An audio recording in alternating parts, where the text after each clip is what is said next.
Нэгэн эрдэмтэн лекц уншихдаа дэлхий бол бөөрөнхий гэхэд нэг хүүхэд зоригтойгоор үгүй гэж хэлв.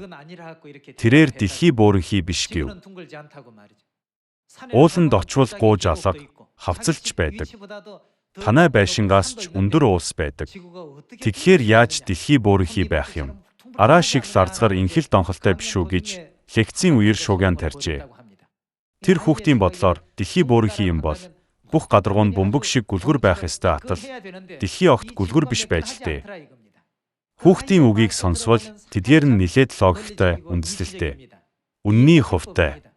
Дэлхийг хэсэгчилж харвал гүн, гүйхэн, өндөр, нам газрууд байдаг. Гэвч дэлхийг цогцоор нь авч үзвэл өнөөх эрдэмтний хэлснээр дэлхий ямар вэ?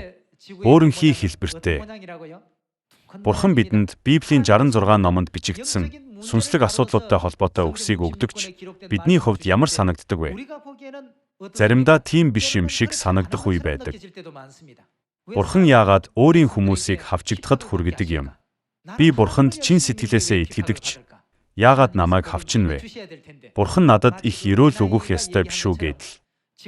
Яг л дэлхий бөөрөнхий гэхэд эсэргүүцсэн хүүхэд шиг. Бурханы ард түмэн Египтэд боочлогдож байхад Бурханыг эсэргүүцсэн египетчүүд гэртээ тухтай амьдарч байсан энэ бодит байдлыг заримдаа ойлгоход хэцүү үе олон байдаг. Бурханы хүсэл, Бурханы бодол, Бурханы мэлмийн, хүний нүд, хүний хүсэл, хүний бодлоос тис өөр байдаг.